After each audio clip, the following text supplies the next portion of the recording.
Chapter 16 साक्षी का सच सामने आना। अरे अब बोलेगी भी कुछ कि क्यों तू मुँह लटका के इस तरह बैठी है? इतनी खुशी की बात पर जल्दी बोल। मेरे पेट में हाथी शोर कर रहे हैं तेरे सस्पेंस के चक्कर में।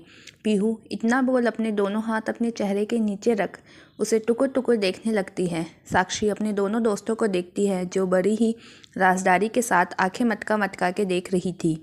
वह गहरी सांस लेती है, अपनी आंखें बंद कर एक सांस में बोलना शुरू कर देती है। वो मैंने तुम लोगों से एक बात छुपाई है। मैं अरिकान सिंह राठौड़ की बहन हूँ, साक्षी सिंह राठौड़, ASR कंपनी के ऑनर की बहन। न केवल उसकी बहन बल्कि राठौड़ टेक्सटाइल की मालिक की बेटी भी। साक्षी इतना बोलने के बाद जब अपनी आंखें खोलती है तो अपने सामने दोनों नमूनों को गायब पाती है। उन्हें ढूंढने के लिए जब अपना सर इधर उधर करती है तो देखती है कि पीहू उसकी साइड बैठ अपनी आंखें को भरा कर उसे देखने के साथ अपना चेहरा सहला रही थी और नायरू नीचे बैठ अपनी कमर। साक्षी दोनों को देख बोलती है, अरे क्या हो गया तुम दोनों को? दोनों उसके इतना बोलते ही अब गुस्से से उसे देखने लगती है। हुआ ये था कि साक्षी के धमाके के बाद पीहू जो अपने दोनों हाथों को बेंच पे टिकाए अपने सर के नीचे रख साक्षी को देखे जा रही थी, उसका हाथ बेंच पर से फिसल जाता है। हाथ फिसलने के कारण उसका चेहरा बेंच से पिटकानी खा जाता है। नायरू जो बेंच के ऊपर बैठी थी साक्षी के धमाके के बाद बेंच से नीचे गिर जाती है। यहाँ दूसरी ओर अधीरा अपने चारों तरफ देखता है पर उसे कहीं भी मुन्ना नहीं दिखता, जिससे उसके माथे पर बल दिखने लगता है। वो अपना हाथ गरूरा के हाथ से निकाल उसके चेहरे को बड़े ध्यान से देखने लगता है, क्योंकि जिस गरूरा को वो जानता था उस गरूरा के चेहरे पर आज तक कभी भी उसने इस तरह की मायूसी को महसूस नहीं किया। यहाँ तक कि उस समय भी नहीं जब गरूरा छोटा था और अपने बुरे वक्त से गुजर रहा था। अधीरा को इतना तो पता चल गया था कि बात कुछ ज़रूर है जो उसे छुपाई जा रही है। अधीरा फिर से अपने चारों तरफ ध्यान से देख अपनी गहरी नज़रों से गरूरा को देखता है और फिर गंभीर लहजे में पूछता है, मुन्ना कहाँ है? गरूरा अधीरा की नज़रों को अपने ऊपर महसूस कर सकपका जाता है। वो जैसे ही कुछ बोलने के लिए मुंह खोलता है कि अधीरा की फिर से आवाज़ आती है, सिर्फ सच सुनना है मुझे, क्योंकि मुझे झूठ बिल्कुल भी बर्दाश्त नहीं।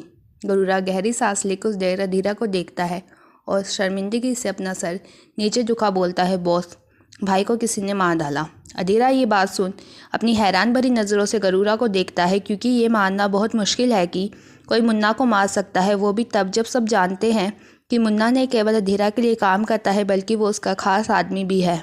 कौन है इसके पीछे जिसने अधीरा से दुश्मनी लेने की गलती की? बॉस ये बात हमें अभी तक पता नहीं चली, बस इतना पता चला है कि उसे हमारे बारे में सब कुछ पता है जो केवल हमारे अलावा किसी को नहीं पता। बॉस उसने न केवल मुन्ना को मारा है बल्कि हमारा बहुत सा बिजनेस भी बर्बाद किया है। उसकी वजह से ही हम आए दिन नुकसान में जा रहे हैं। कुछ दिन पहले सड़क से उठाए बच्चों में के ग्रुप में से एक बच्चा भी हमारे पास से भाग निकला, जो कि हमारे लिए बहुत कीमती है। अगर किसी के भी हाथ वो बच्चा लग गया तो हमारे लिए बहुत दिक्कत हो सकती है। अधीरा जो अब तक चुपचाप उसकी सारी बातें सुन रहा था, वो अचानक से पलट गरूरा के खींच के तमाचा मारता है। वही तमाचे की आवाज़ सुन सब घबराने लगते हैं, क्योंकि वो अधीरा के गुस्से को बहुत अच्छी तरह से जानते थे। अधीरा अपनी लाल आंखों से सबको देखता है, जिसे सब अपनी नज़रें डर के मारे नीचे कर लेते हैं। सबके सब नालायक बैठे हैं क्या?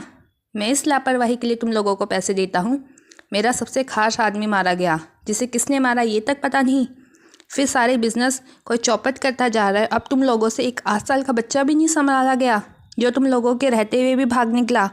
अधीरा बहुत गुस्से से सारी बातें बोल रहा था और वक्त के साथ उसका गुस्सा भी बढ़ता जा रहा था। अधीरा सबको एक नज़र देख अपनी आंखें बंद कर पहले खुद को शांत करता है। 10 दिन है तुम लोगों के पास, 10 दिन के अंदर मुझे उसकी सारी इन्फॉर्मेशन चाहिए और वो बच्चा भी, वरना मैं किसी को नहीं छोड़ूंगा। अधीरा इतना बोल अपना सिगार नीचे फेंक गुस्से में उसे मसलता है और जाकर अपनी गाड़ी में बैठ अपनी मंजिल की ओर निकल पड़ता है।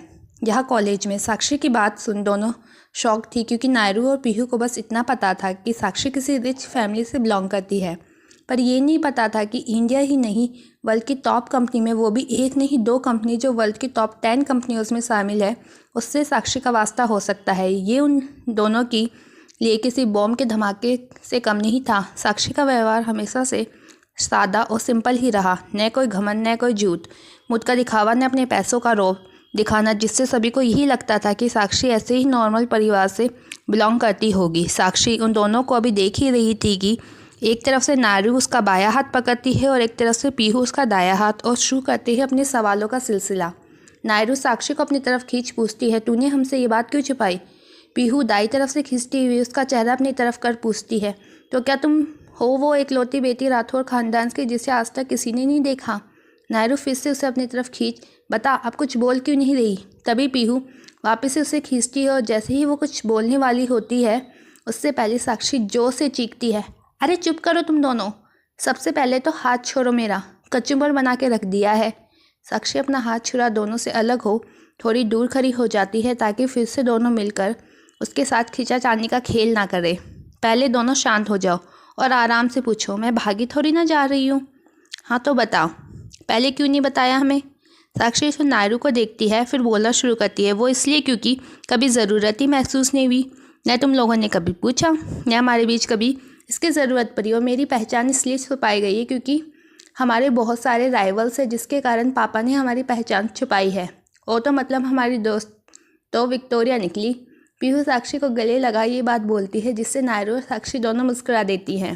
साक्षी दोनों को देख गंभीर लहजे में, चाहे मैं कितनी भी बड़ी फैमिली से बिलोंग क्यों ना करूं, हमारी दोस्ती में कोई बदलाव नहीं आएगा।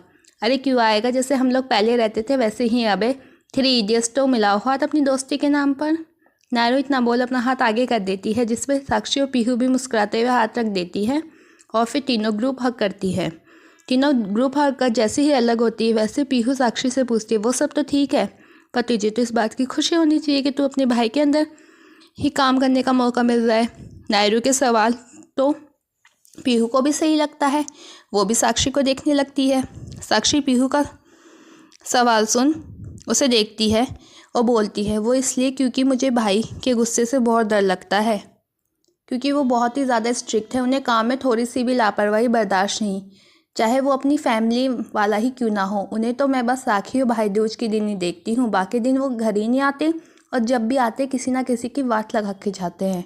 उसका गुस्सा तो साक्षात शिव का रुद्र रूप है और मैं भी बस इसलिए डर जाती हूँ क्योंकि उनके अंदर काम करना मतलब यमराज से रोज़ मुलाकात होना।